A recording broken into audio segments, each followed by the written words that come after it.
안녕하세요. 저는 서울에서 작은 식당을 운영하는 60대 여성입니다.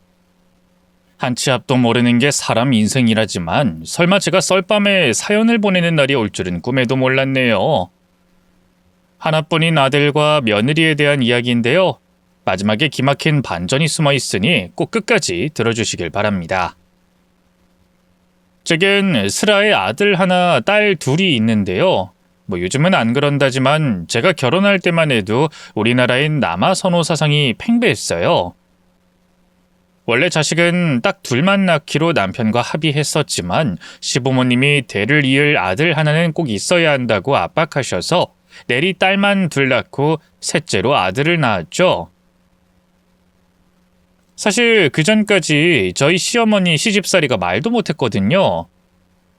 당시 사정이 있어 시부모님을 모시고 살았는데 삼시세끼 새밥에 새반찬으로만 밥상을 차려야 했던 건 기본이고요. 한겨울에도 찬물에 손빨래와 설거지를 해야 했어요. 시어머니가 지독한 구두쇠였거든요. 조금이라도 힘든 티를 내면 그러셨죠.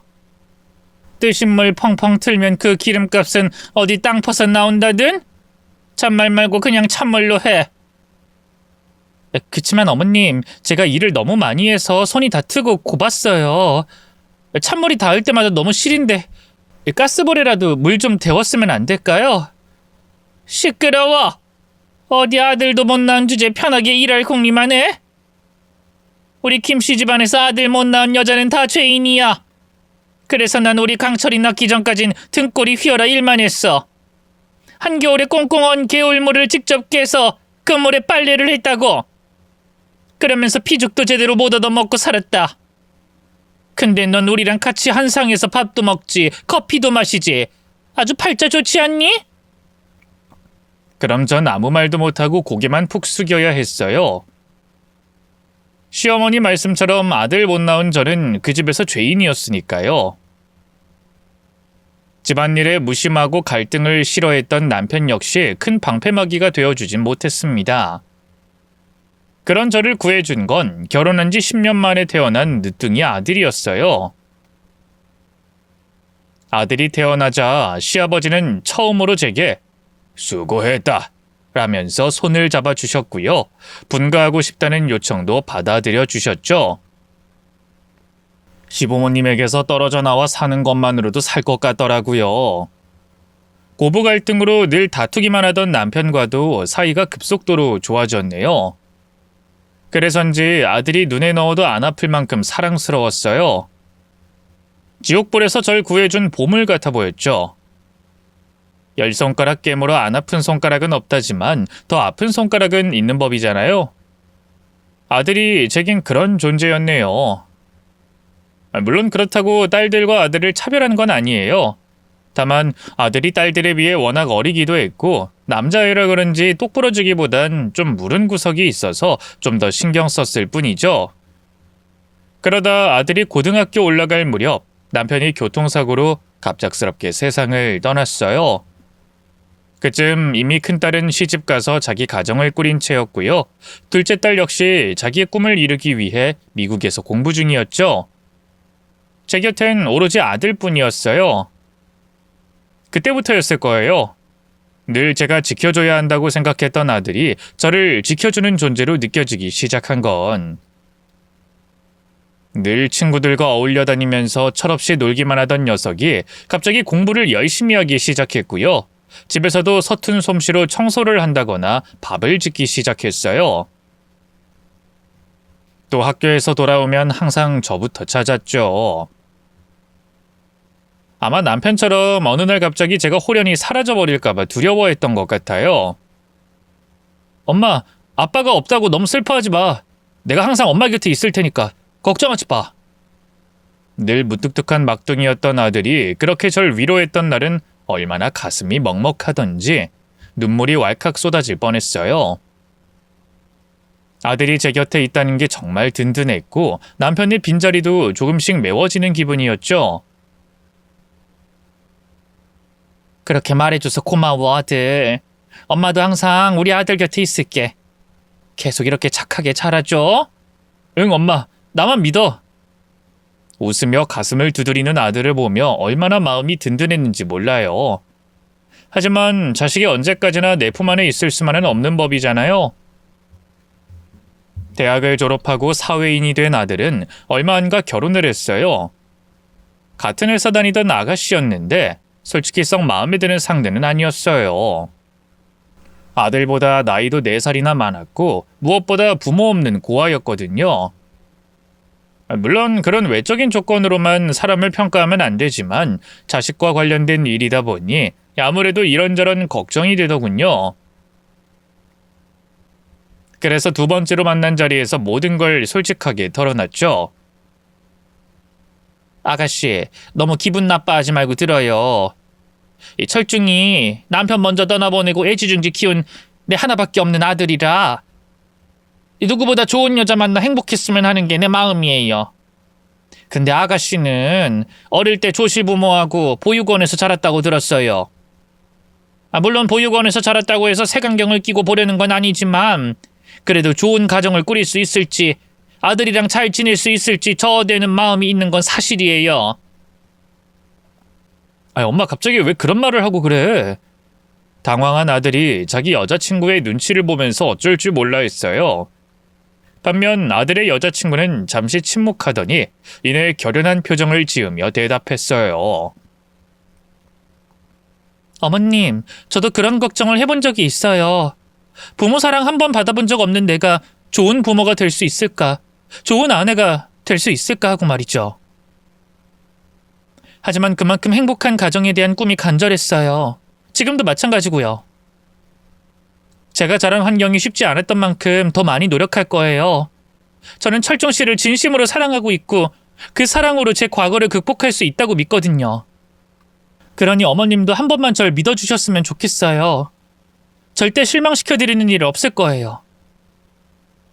차분하게 자신의 의견을 전하는 아들의 여자친구를 보면서 마음이 움직였어요. 철중이 너도 그러니?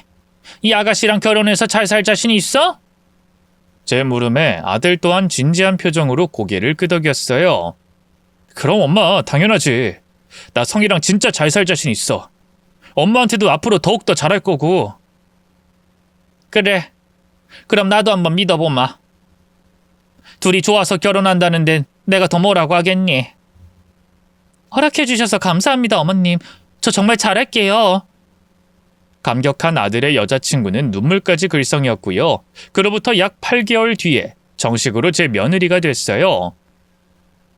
아들도 며느리도 모아둔 돈이 없어 따로 신혼집을 구하진 못하고요. 아들이 지내던 방에 가구만 싹 바꿔 신혼 살림을 차렸죠. 며느리는 제가 결혼을 잠시 반대했던 걸 후회할 만큼 저나 아들에게 참 잘했어요. 괜찮다고 하는데도 식당 일 하는 저를 대신해서 집안일을 책임져 줬고요.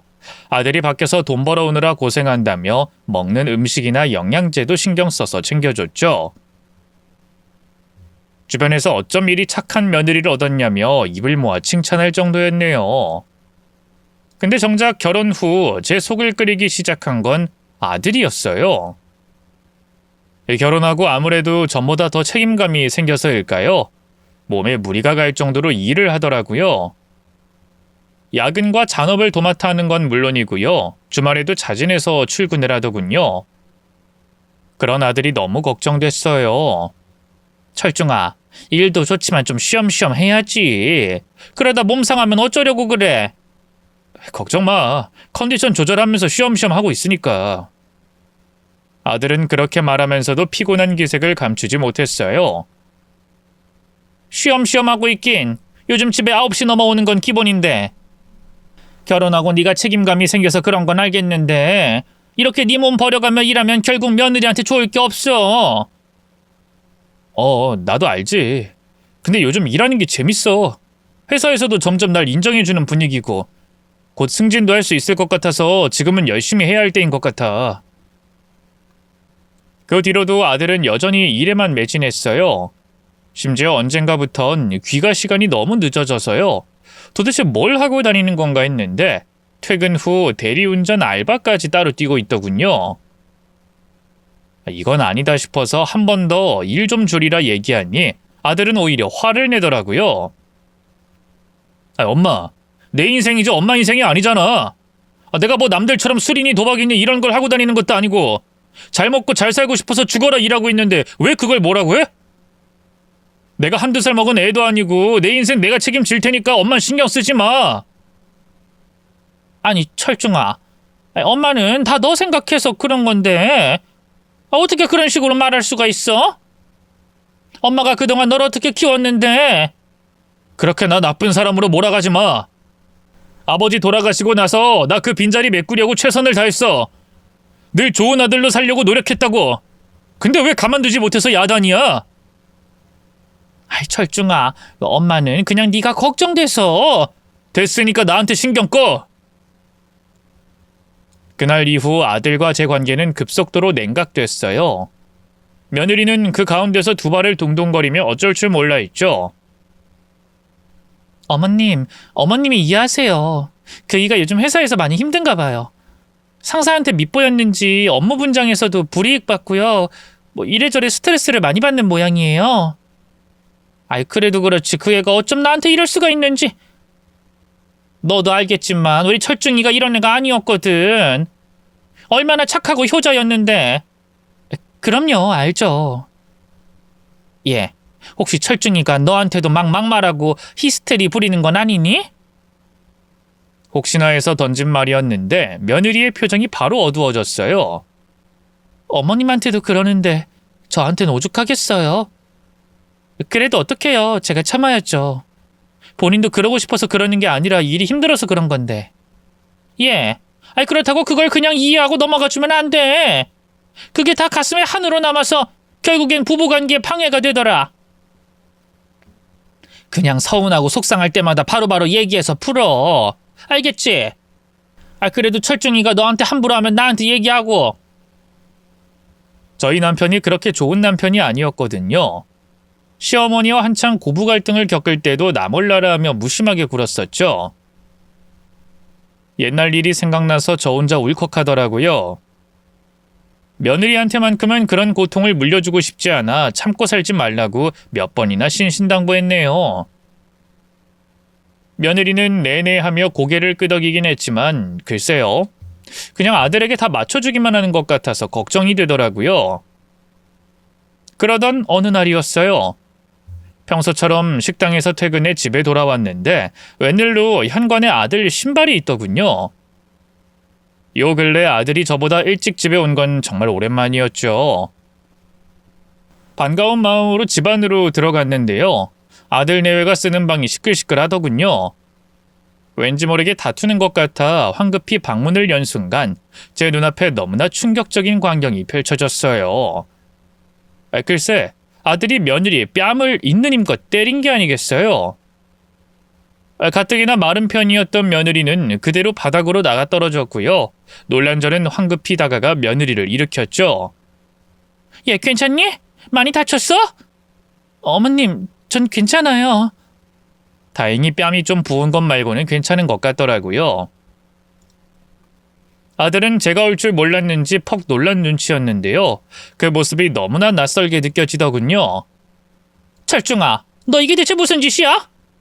며느리가 뭘 잘못했다고 이렇게 뺨을 때려? 엄마가 뭘 한다고 그래? 엄만 됐으니까 빠져! 아니 이놈이 그래도 아직 정신을 못 차리고.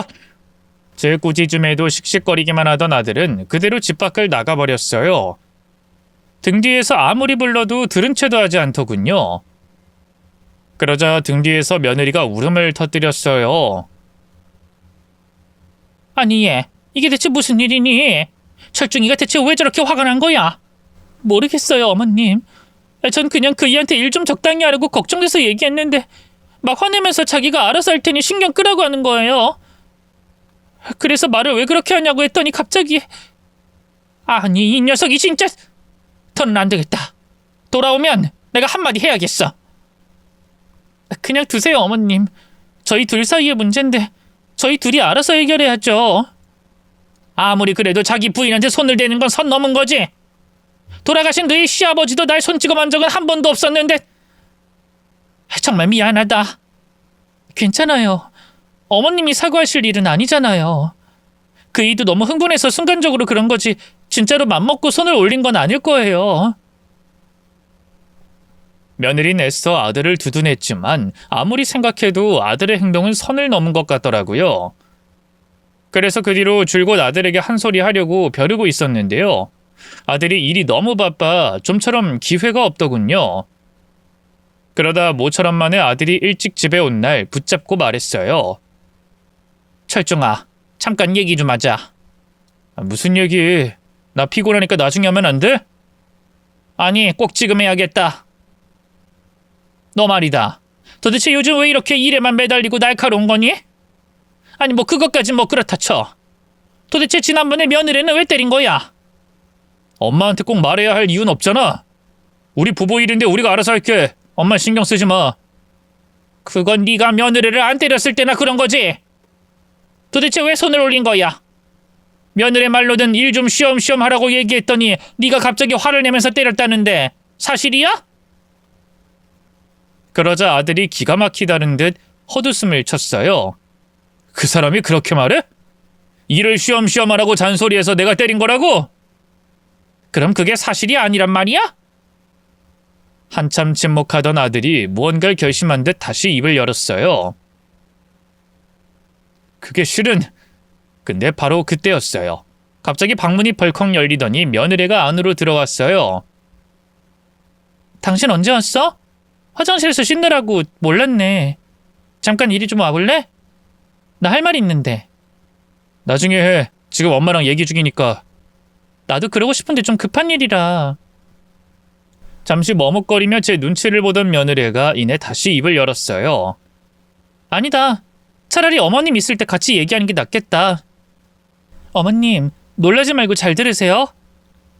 실은 저 임신했어요. 며느리의 갑작스러운 고백에 놀란 아들의 표정이 순간적으로 멍해졌어요. 그런 아들을 대신해 제가 물었죠. 그게 정말이야? 애가 들어섰다고? 네, 병원 가서 오늘 검사 받았어요. 이제 6주 됐대요. 세상에, 정말 잘됐다 잘됐어. 결혼한 지 2년이 넘도록 소식이 없어서 조금씩 애가 타던 찰나였거든요. 그런데 이렇게 떡하니 임신이 됐다고 하니 너무 기뻤죠. 아들 역시 처음엔 얼떨떨해하다가 이내 나지막한 목소리로 입을 열었어요. 잘됐네. 앞으로는 몸 조심해 여보. 뭐 먹고 싶은 거 있으면 말하고. 그 목소리가 너무나 부드러워서 직감적으로 알 수 있었어요. 아들이 며느리에게 어느 정도 마음이 풀렸다는 걸 말이죠. 며느리도 그걸 느꼈는지 부드러운 미소를 지어 보이더군요. 며느리의 임신 소식에 놀라 결국 그날의 대화는 흐지부지 됐는데요. 나중에 기억이 나 다시 아들에게 물어봤어요. 그때 무슨 말을 하려고 했던 거냐고요. 하지만 아들은 그저 고개를 가로젓더군요. 뭐 더 할 말할 것도 없어. 그 사람이 일 좀 적당히 하라고 계속 잔소리에 대해서 내가 화를 못 참고 손이 나간 거야. 100번 잘못했지 뭐. 앞으로는 절대 그런 일 없을 테니까 걱정하지 마 엄마. 실제로 그 뒤로 아들과 며느리의 사이는 급속도로 좋아졌어요. 아들은 며느리가 먹고 싶어하는 음식이 생기면 아무리 늦은 시간이라도 다 사다 줬고요. 거의 며느리의 손과 발이 되어 지극정성으로 보살폈죠. 그 덕분일까요? 이듬해 가을, 저는 아들과 며느리를 반씩 닮은 떡두꺼비 같은 손자를 만날 수 있었습니다. 물론 자식만큼은 아니지만 눈에 넣어도 아프지 않을 만큼 사랑스러웠죠. 집에 어린아이가 있다는 것만으로도 활력이 돋더군요. 일에만 매진하던 아들도 손주를 보기 위해 일찍 집에 들어오는 날이 많아졌고요. 그렇게 행복한 시간을 보내던 어느 날이었어요. 평소처럼 식당 일을 마치고 집에 돌아왔는데 아들이 심각한 표정으로 제 방에 들어오더군요. 엄마, 나 할 말이 있어.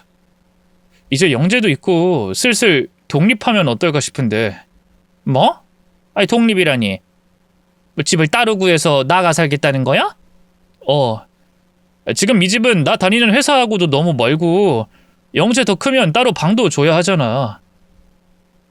당시 살던 집은 방 3개짜리 작은 빌라였는데요. 안방은 제가 쓰고 그 다음 큰 방은 아들과 며느리가, 그리고 제일 작은 방은 창고로 쓰고 있었어요. 화장실도 하나라 아이를 키우기엔 여러모로 불편한 점이 많은 곳이었죠. 아들의 분가 선언이 충분히 이해됐지만 한편으로는 서운한 것도 어쩔 수 없더라고요. 영재방 때문에 그런 거면 창고로 쓰던 방을 치워도 되잖니. 아님 정 안 되면 이 집을 팔고 더 큰 집으로 이사를 가거나. 계속 같이 살자는 말을 대놓고 할 수는 없어서 일부러 돌려 얘기했어요. 하지만 아들은 무정하게도 단박에 고개를 젓더군요. 이 집은 아버지가 물려준 유일한 유산이잖아. 나중에 엄마가 어떻게 될지 모르는데 일단은 갖고 있는 게 낫지. 그리고 솔직히 말해서 내가 모은 돈으로 지금 집보다 더 큰 집을 얻는 건 무리야. 엄마가 당장 어디 거동이 불편할 만큼 아프다거나 한 것도 아니고. 당분간은 따로 사는 게 낫지 않겠어? 아들이 먼저 그렇게 얘기하는데 차마 싫다고 할 수가 없더라고요. 그래서 어쩔 수 없이 고개를 끄덕였죠. 그래, 뭐 네 생각이 정 그렇다면 그렇게 하자꾸나. 아들은 제가 동의하자마자 단박에 집을 구해 나가버렸어요. 물론 다달이 안부 전화를 하고 주말마다 찾아오기도 했는데요. 아무래도 같이 살 때보단 얼굴 볼 일이 줄어들었죠. 어디 그뿐인가요? 아들은 취업 후 꼬박꼬박 제게 붙이던 용돈마저 어느 날 뚝 끊어버렸어요. 너무 더럽고 치사해서 차마 왜 이제는 돈 안 주냐고 묻지도 못했네요. 제가 경제활동을 아예 안 하면 모를까 식당에서 꾸준히 일하고 있었으니까요. 몸에서 멀어지면 마음에서도 멀어진다는 말이 설마 부모 자식 사이에도 적용될 줄은 몰랐는데 점점 아들이 타인처럼 낯설어지더군요. 그러던 어느 날이었어요. 평소처럼 식당 일을 끝내고 집에 돌아와 홀로 늦은 저녁을 먹으려고 했는데요. 갑자기 며느리에게서 전화가 왔어요. 며느리답지 않게 다급한 목소리였죠. 어머님 큰일 났어요. 그 사람이 물에 빠졌는데 그만 빨리 병원으로 와주세요. 빨리요. 며느리의 그 말을 듣는 순간 뒤통수를 한 대 얻어맞은 것처럼 머리가 멍해졌어요. 간신히 정신을 차리고 허둥지둥 며느리가 얘기한 병원으로 달려갔죠. 그러자 며느리가 울며 제게 달려오더군요. 예, 이게 대체 어떻게 된 일이야? 철중이가 물에 빠졌다니 대체 왜? 모처럼 만에 그이가 휴가를 받아서 영재랑 셋이 계곡으로 놀러 갔는데요. 영재가 놀다가 그만 발을 헛디뎌 물에 빠지는 바람에 그걸 구하려다 계곡 물살이 너무 세서 결국 그이는 못 나왔어요. 그래서 철중이는 어떻게 됐는데? 119가 출동해서 구해내긴 했는데요. 그땐 이미... 며느리는 차마 뒷말을 잇지 못하고 그 자리에 주저앉아 엉엉 울기 시작했어요. 안치실에 누워있는 아들의 얼굴을 보면서도 도무지 현실감이 들지 않더군요. 무슨 정신으로 장례를 치렀는지도 모르겠어요. 아들의 영정사진 앞에서도 모든 게 마냥 꿈 같았죠. 며느리 역시 제정신이 아닌 건 마찬가지였네요.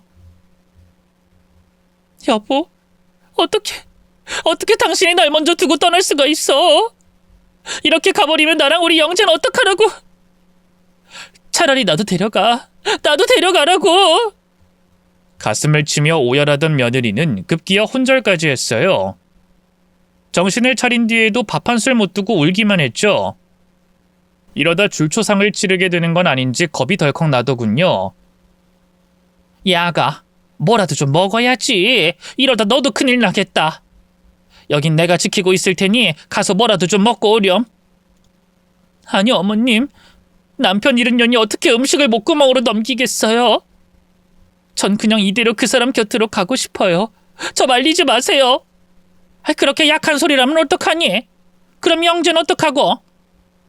이런 때일수록 네가 더 정신을 차려야지. 응? 나도 네 마음 모르는 건 아니야.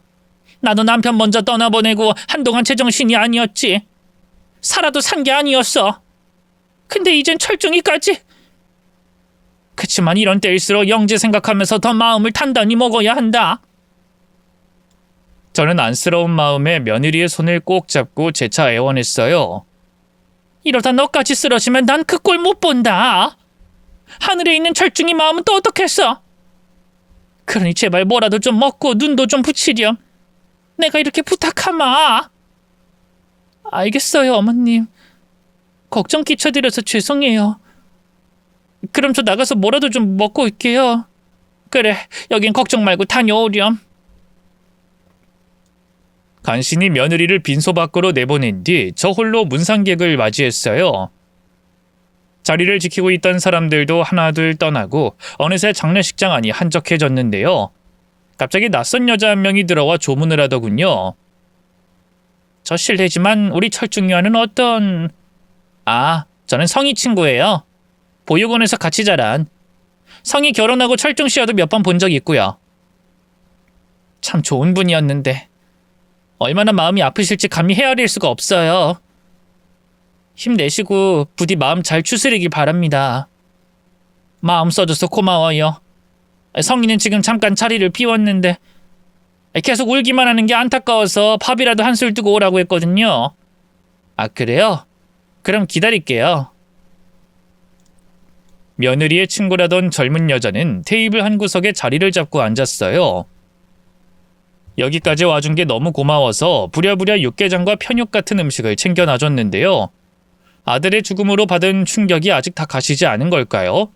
그만 실수로 그 아가씨 옷에 육개장을 쏟고 말았네요. 아이고 미안해요. 이를 어쩌면 좋아. 잠시만요. 금방 닦을 거 갖고 올게요.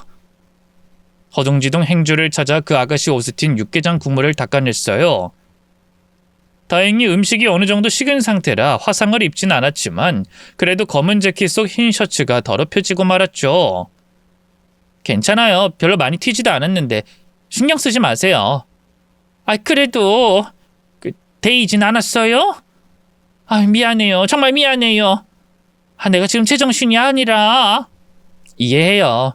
전 정말 괜찮으니까 신경 쓰지 마세요. 마음 착한 아가씨는 몇 번을 괜찮다면서 저를 안심시켰어요. 그럴수록 저는 더욱더 미안하더군요. 세탁비를 주려고 했지만 절대 안 받겠다고 해서 대기실로 들어가 여벌의 옷을 가지고 나왔어요. 이거 내가 입으려고 챙겨온 옷인데 이거라도 입고 있어요. 그 옷은 내가 지금 화장실 가서 얼른 빨아올게요. 아니요, 그렇게까지 하실 필요 없어요. 비싼 옷도 아닌걸요. 내 마음이 불편해서 그래요. 제발 부탁해요. 제 간절한 말에 결국 며느리의 친구가 화장실로 가서 옷을 갈아입었죠. 저는 함께 따라가서 그 아가씨가 만류하는데도 최대한 비누칠을 해서 옷을 빨아줬죠. 다행히 더러워진 지 얼마 안 돼서 그런지 화장실에 있는 손비누만으로도 금세 깨끗해지더군요. 얼룩은 안 남을 것 같아요. 다행이네요. 감사합니다, 어머님. 이렇게까지... 아니에요. 내가 실수한 걸요. 그렇게 그 아가씨와 같이 화장실 문 밖으로 나서려던 순간이었어요. 머뭇거리던 며느리의 친구가 갑자기 절 부르더군요. 저기 어머님, 말할까 말까 많이 망설였는데 아무래도 말씀드려야 제가 후회하지 않을 것 같아서요. 네? 갑자기 그게 무슨... 철중씨 말이에요. 계곡에서 물에 빠진 영재를 구하려다 그렇게 된 거라고 했죠? 성희도 그 현장에 같이 있었고. 네, 그런데요? 그게 어쨌든 사고였으니까 좀 더 자세히 알아보시는 게 어때요? 당시 상황이 어땠는지, 혹시 목격자는 없는지. 목격자요? 살인사건도 아닌데 목격자를 찾아보라니 너무 이상하더군요. 하지만 애써 내색하지 않고 말했어요. 그건 이미 며느리가 다 설명해 줬는걸요. 경찰에도 얘기했고요. 그치만 성희 말만으로는... 며느리 친구가 뭔가 말을 더 이으려던 순간이었어요. 갑자기 화장실 문이 덜컥 열리더니 누군가 안으로 들어왔어요. 전화를 안 받길래 친구가 왔다고 문자를 보내놨는데 그 연락을 받고 온 것 같더군요. 어머님, 여기 계셨네요? 민주, 넌 언제 왔어? 왔으면 나한테 먼저 연락을 했어야지. 왠지 모르게 며느린 몹시 당황한 눈치였어요. 허둥지둥 그 친구 옆구리에 팔짱을 끼고 밖으로 나가려고 하더군요. 그런데 놀랍게도 그 친구가 며느리의 팔을 팍 뿌리치는 게 아니겠어요. 잠깐만, 나 지금 이불한테 드릴 말씀이 좀 있거든. 네가 우리 어머님이랑 무슨 할 말이 있다고 그래. 안 그래도 자식 먼저 보내고 힘든 분이야. 쓸데없는 말로 괴롭히지 마. 너 진짜 뻔뻔하다, 장성희. 철중씨 그렇게 만든 사람 너랑 민혁 오빠인 거 모를 줄 알아? 내가 민혁 오빠한테 다 들었어. 며느리 친구의 갑작스러운 폭로에 심장이 쿵쾅거리기 시작했어요. 그게 무슨 말이에요? 며느리가 우리 아들을 뭐 어떻게 해요?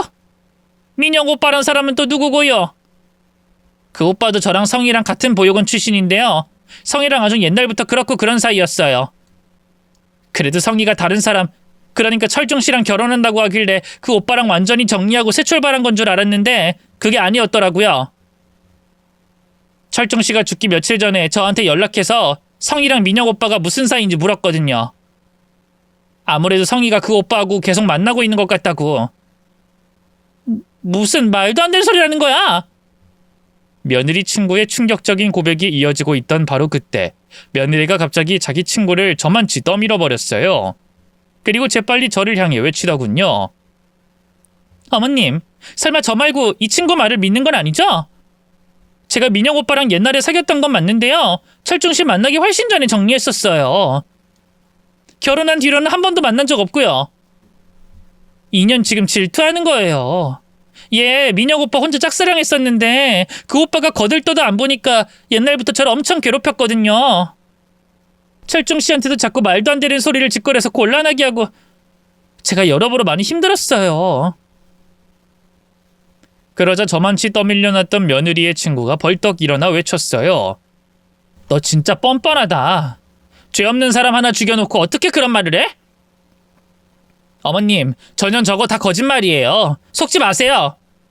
제가 민혁 오빠 구슬려서 다 들었어요. 둘이 다시 눈 맞아가지고는 철중 씨 보험금 노리고 일부러 죽인 거라고요. 야, 너야말로 거짓말하지 마, 이년아. 증거 있어? 내가 우리 남편을 내 손으로 왜 죽여? 너 미쳤니? 흥분한 며느리는 다시 그 친구에게 달려들어 멱살을 잡았어요. 그것도 모자라 뺨을 때리고 머리채를 잡고 아주 난리도 아니었죠. 그 친구도 그냥 당하고 있지만은 않더군요. 도대체 상황이 어떻게 흘러가는 건지, 누구 말을 믿어야 하는 건지 갈피를 잡을 수 없었네요. 그 순간 며느리가 늘 손에 달고 다니던 핸드폰이 생각났어요. 정말 며느리 친구의 폭로가 사실이라면 핸드폰에 모든 증거가 남아있을 거라고 생각했죠. 그래서 며느리가 그 친구와 몸싸움하는 틈에 뒤에서 몰래 다가가 얼른 주머니 속 핸드폰을 빼냈네요. 어머님 지금 뭐 하시는 거예요? 그 핸드폰 이리 주세요. 당황한 며느리가 방향을 바꿔 제게 달려들려고 했어요.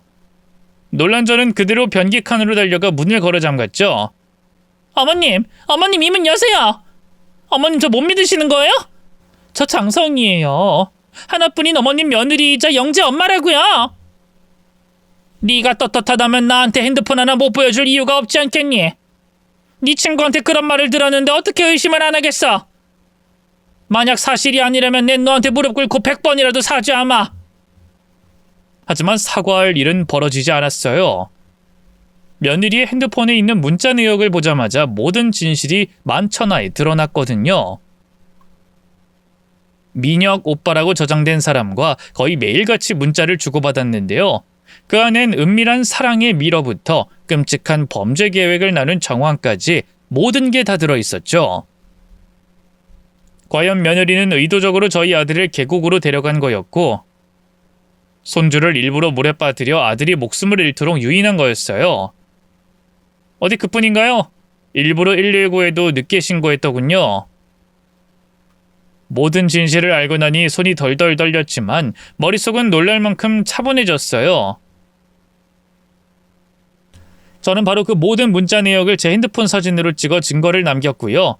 바로 112를 불러 경찰에 신고했죠. 그런데 바로 그때였어요.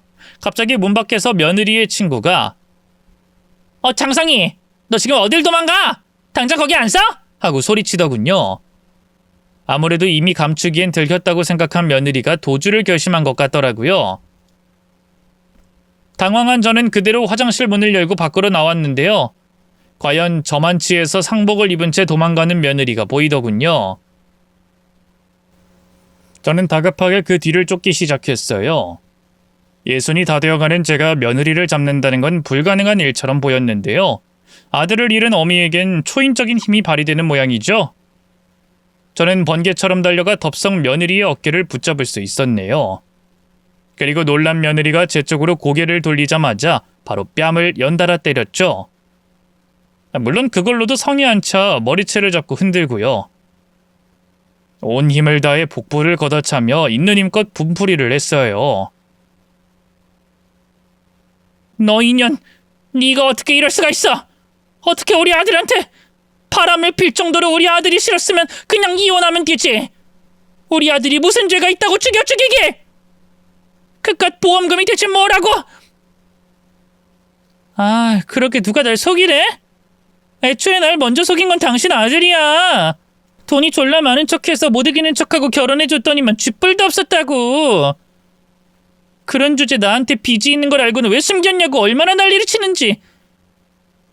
생활비 아껴라, 화장품이나 옷 같은 거 사지 마라, 얼마나 구두쇠처럼 날 숨막히게 줄 알아? 내가 오죽하면 전 남친이랑 다시 재회했겠냐고. 그런 주제 그쪽한텐 생활비랍시고 다달이 돈을 얼마나 갖다 바치던지 아주 효자 납셨어. 어? 뭐? 인연이 그걸 말이라고 해? 우리 아들이 왜 그렇게 허구한 날 일만 하나 했더니만 다 니년이 숨겼던 빚 때문이었구나. 너 인연 어디 오늘 너 죽고 나 죽어 보자. 살아생전에 아들이 그렇게 뼈 빠지게 일했던 건 며느리가 숨기고 온 빚 때문이었어요. 나중에 알게 된 사실이지만 사채빚이라 달에 붙은 이자만 몇백만 원이었고요. 아들이 그 이자를 조금만 늦게 갚아도 업자들이 회사까지 찾아와 난리를 쳤다고 하더군요. 아들은 그 빚을 어떻게든 갚으려고 그렇게 하루도 쉬지 않고 일만 한 거였어요. 제가 걱정할까봐 차마 말도 못하고 말이죠. 또 갑자기 분가를 얘기했던 것도 그 사채업자들 때문이었어요. 업자놈들이 집까지 찾아오겠다고 겁박을 해대니 저까지 해코지를 당할까봐 겁이 났던 거죠. 아들은 절 지키기 위해서 저를 밀어냈던 거예요. 그런 것도 모르고 죄 없는 아들만 달달 볶았다니 정말 미칠 것 같더라고요. 아들이 갑자기 용돈을 끊겠다고 했을 땐 집을 나간다고 했을 때 왜 붙잡고 자세히 물어보지 않았는지. 늘 착한 아들로만 살게 강요한 것 같아 억장이 무너졌죠. 분한 마음에 얼마나 며느리를 때렸을까요? 도저히 저한텐 상대가 안 된다는 걸 알았는지 갑자기 며느리가 무릎을 꿇고 싹싹 빌기 시작하더군요. 어머님, 제가 잘못했어요. 정말로 그 사람을 해치고 싶어서 그런 게 아니었어요. 민혁 오빠가 그 인간이 자기 도박빚 갚아야 한다고 자꾸만 절 꼬셔서 순간적으로 눈이 돌아서 그 사람 보험금이 탐났어요. 죄송해요, 어머님. 한 번만 용서해 주세요. 네? 뭐? 용서? 내 아들은 이미 죽고 없는데 널 어떻게 용서해? 정 그렇게 용서받고 싶으면 내 아들 살려내. 살려내라고 이년아! 어머님, 이미 죽은 사람을 어떻게 살려내요? 저도 후회하고 있어요. 왜 그런 짓을 했을까 미칠 것 같다고요. 후회하면 다야? 후회하면 다냐고! 내 아들은 이미 죽었는데 난 너 절대 용서 못한다. 반드시 지옥불에 떨어뜨려 줄 거야. 악에 받쳐 울부짖는 사이 경찰이 도착했어요. 제정신이 아닌 저를 대신해서 며느리 친구가 자초지종을 설명했고요. 며느린 그대로 경찰차를 타고 서로 이송됐죠. 어지간히도 제가 무서웠는지 며느린 자진해서 경찰들에게 자기를 잡아가 달라고 손을 내밀더군요. 경찰 아저씨, 제가 다 잘못했어요. 그러니 제발 저 좀 잡아가세요. 저 미친 여자한테서 저 좀 시켜달라고요. 저 살겠다고 그러는 꼴이 얼마나 화가 나던지. 맘 같아선 정말 저희 아들 뒤를 따르게 하고픈 심정이었네요. 하지만 법의 테두리 안에 살아가는 인간으로서 차마 그럴 순 없었어요. 간신히 진정하고 나니 경찰이 참고인 자격으로 같이 가달라고 하더군요. 경찰과 제법 긴 얘기를 나누고 자리에서 일어설 쯤 며느리의 상간남도 잡혀 들어왔더라고요. 노랗게 염색한 머리와 온몸에 뒤덮인 문신이 딱 봐도 양아치인 것 같더군요. 이런 놈 때문에 죄 없는 우리 아들이 죽었다고 생각하자 피가 거꾸로 솟는 기분이었어요. 그래서 경찰이 만류하는데도 불구하고 그놈한테 달려들었네요. 너구나 이 개자식아! 네가 며느리랑 붙어먹고 죄 없는 우리 아들까지 죽였어! 아, 이 아줌마가 무슨 큰일 날 소리를. 아줌마 아들 죽인 건 장성이 그년이에요. 난 그냥 빚 때문에 힘들다고 얘기한 건데 그년이 먼저 나서서 그런 짓을 저지른 거라고요. 난 아무 상관없어요. 거짓말하지 마. 내가 이미 네 놈이랑 며느리가 나눈 문자를 다 봤으니까! 계곡까지 데리고 가서 손주놈을 이용하라는 등 구체적인 범죄 계획을 네가 다 짰잖아! 아이, 그건 그냥 재미삼아 이야기해본 거지. 진짜로 그럴 줄 누가 알았겠어요? 기가 막히게도 상간남은 반성의 기색조차 보이지 않았어요. 그 순간 저는 더 이상 참을 수 없었어요. 경찰이 절 막아서기 전에 상간남에게 달려들어 그의 멱살을 붙잡고 흔들었습니다. 재미삼아? 우리 아들을 죽인 걸 그딴 식으로 말해? 너 같은 인간이 감히! 제 목소린 덜덜 떨렸고 손은 맹렬한 분노로 굳어졌어요. 며느리의 상간남이 그런 저를 뿌리치려 했지만 전 악에 바친 힘으로 상간남의 얼굴을 향해 주먹을 날렸습니다. 상간남은 남자 주제 피죽도 못 얻어먹고 자랐는지 그대로 자빠져 코피를 쏟아내더군요. 피나잖아, 이씨! 아줌마! 이 아줌마가 미쳤나? 왜 주먹을 쓰고 그래, 이씨! 고작 그까지 코피 좀 흘린 거 가지고 난리를 쳐? 죄 없는 내 아들은 차가운 물속에서 고통스럽게 죽어갔어! 네가 대체 무슨 권리로 내 아들을 죽음으로 몰아넣어? 분노한 제가 또 한 번 주먹을 쥐고 휘두르려 하자 그제야 경찰들이 절 말리기 시작했어요. 아이, 어머님, 이러시면 안 됩니다. 심정은 이해하지만 진정하세요. 네? 이건 나요. 놓으라고! 그러자 그 꼴을 보고 있던 상간남이 다시 얼굴을 찡그리며 외쳤어요. 아줌마, 이딴 식으로 나오면 당신도 나랑 같은 신세 되는 거야. 내가 폭행죄로 당신 고소할 거라고. 고소? 그래, 어디 한번 해봐.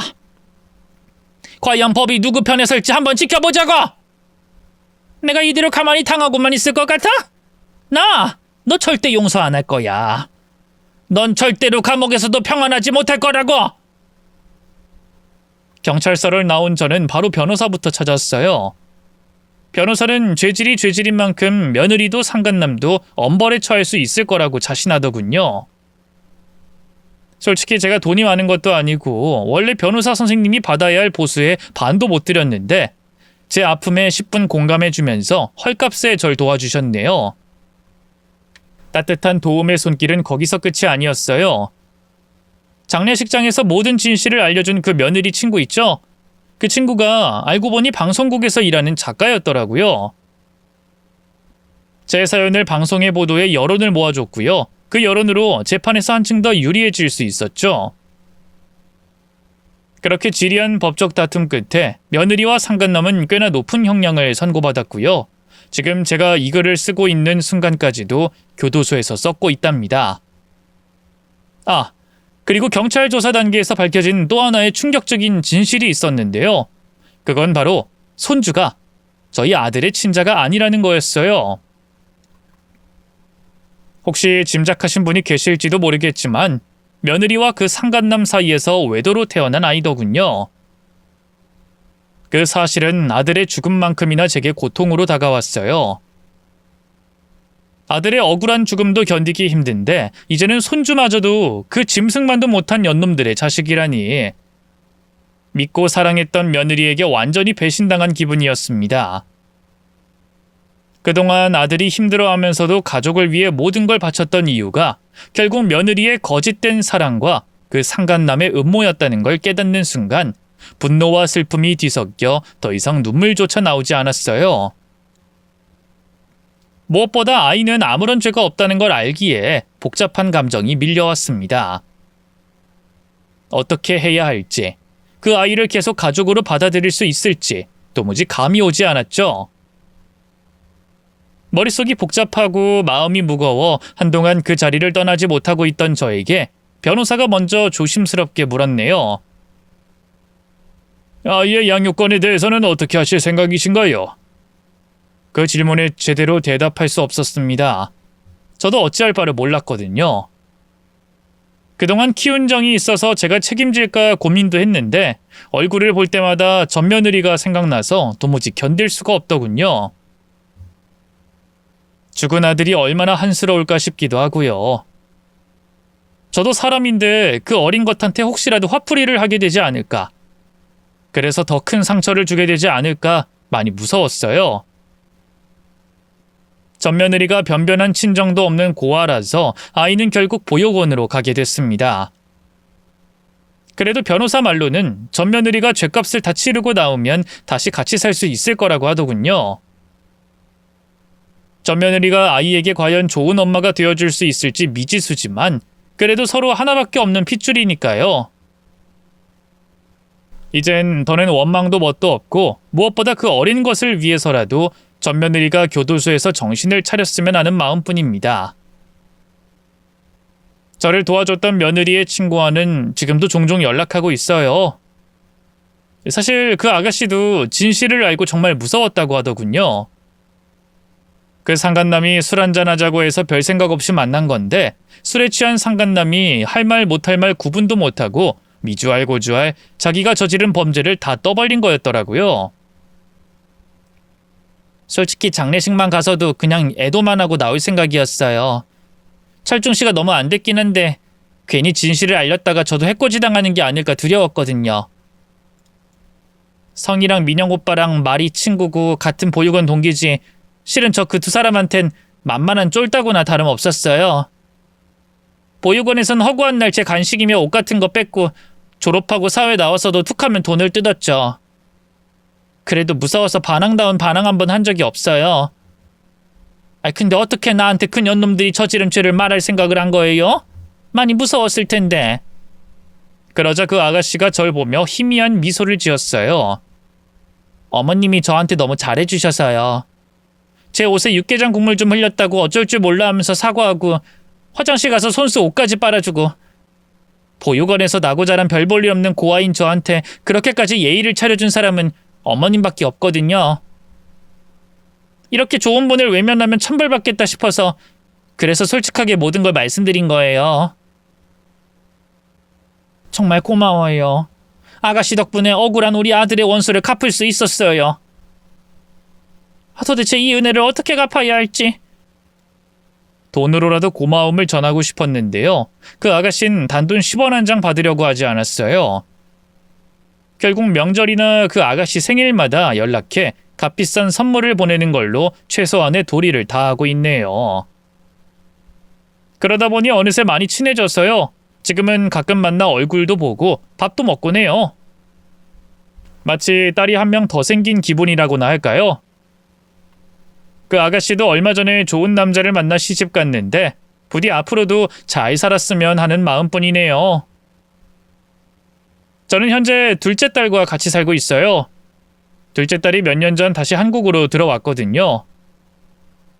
평생 결혼할 생각 없다고 저랑 둘이서 죽을 때까지 살고 싶다는데 또 모르죠. 어느 날 갑자기 좋은 남자를 만나 시집 갈지요. 사실 저도 딸의 미래를 위해선 그 편이 낫지 않을까 싶긴 한데 뭐 어쨌든 지금으로선 딸과 같이 사는 게 얼마나 다행인지 모릅니다. 아직까지 아들을 잃은 슬픔에서 완전히 헤어나오지 못했거든요. 끝까지 들어주셔서 감사하고요. 요즘 경기가 많이 어렵지만 모두들 힘내시길 바랍니다.